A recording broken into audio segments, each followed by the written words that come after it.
Adrian Negrescu, vedeți posibilă reducerea cheltuielilor? S-a pedalat foarte mult pe subiectul ăsta, s-a debalansat discuția oare prea mult în zona asta? Cum să nu mai pompăm în sectorul public atâția bani și să ne axăm pe investiții cu banii și așa puțin pe care îi avem la îndemână? Aș spune în primul rând că proiectul de buget este o culegere de bune intenții, nimic altceva în momentul de față. Un proiect optimist care ia în calcul o creștere economică de 4,3%, mai mare decât media Uniunii Europene, adică suntem probabil cei mai optimiști din clasă, ca să zic așa. Ne gândim că o să atragem venituri mai mari din economie, vreo 33 de miliarde în plus. Ne gândim că vom atrage din TVA aproape 70 de miliarde, cu 15% mai mult decât anul trecut, în condițiile în care suntem pe ultimul loc în Europa la capitolul adus bani din TVA, nu mai zic de impozitul pe profit. Deci suntem optimiști și credem că economia își va reveni. Din păcate, semnalele nu sunt atât de optimiste și nu văd de unde atâta optimist în economie, dar bineînțeles, guvernul Câțu trebuie să fie optimistul de serviciu în acest moment și pe aceste considerente a fost creat acest buget. Bineînțeles că va fi rectificat din multe puncte de vedere pe parcursul anului, pentru că realitatea economică nu este atât de bună, atât de roză pe cât o estimăm. Ce spunea domnul Dumitru are dreptate. Din păcate nu vedem decât o înghețare a actualelor privilegii acordate celor din sectorul bugetar, de la indemnizațiile de hrană, la sporuri, la orice alte facilități. Mă aștept la o reducere a acestora, o reducere treptată, bineînțeles pe baza unor legi speciale, pentru că nu poți altfel să le scoți din sistem.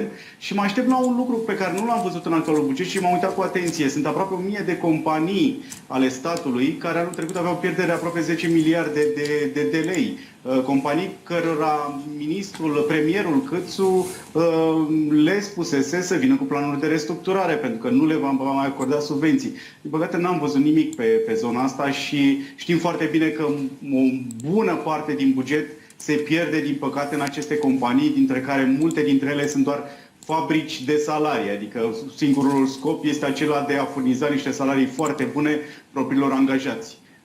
Deci, pe ansamblu, lipsesc niște tendințe pe care le așteptăm legate de investiții, de traiectoria către care mergem, către investițiile pe care le dorim în agricultură, în transporturi, în infrastructură. Nu vedem alocările necesare pentru a genera afaceri pe orizontală, pentru că până la urmă, de pildă în domeniul infrastructurii, acolo nu e de ajuns să spui că vei aloca bani pentru drumuri. Trebuie să te gândești dacă ai fabrici care produc bitum, care produc fier, pentru că noi aducem fier beton din import.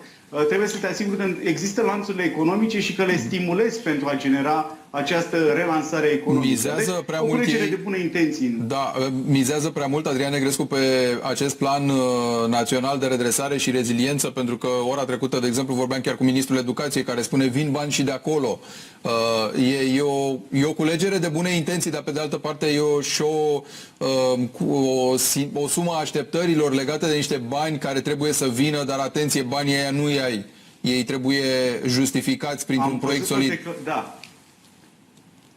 Am văzut o declarație foarte interesantă a comisarului Adina Vălean, care propunea aseară să aducă experți europeni care să fie capabili să atragă fondurile europene. Pentru că, din păcate, la București știm foarte bine cum se Adică ajutați-ne să vă dăm banii ăștia, cum ar veni. Da. De fonduri. Și cred că o altă soluție ar fi să externalizăm oarecum această absorbție de fonduri europene, într-un fel sau altul, să găsim o soluție în așa fel încât să angajăm firme private care să facă acest lucru, pentru că în sectorul bugetar s-a dovedit că nu există expertiza necesară, iar acolo unde există, din păcate, nu există interesul pentru a atrage niște fonduri necesare pentru ceea ce spuneam mai devreme, lanțurile economice. Asta trebuie să construim și asta trebuie să stimulăm. Lanțuri economice, pentru că vedem ce se întâmplă în momentul de față în economie la Dacia, decât Dacia, principalul exportator al țării, și-a închis producția pentru că are o problemă de subansamble. Și Dacia angajează aproape 600 de afaceri orizontale în economia românească. Deci, situația nu este chiar tocmai bună și avem nevoie de oameni capabili și deciși să schimbe lucrurile în actualul context bugetar, care este unul extrem de dificil.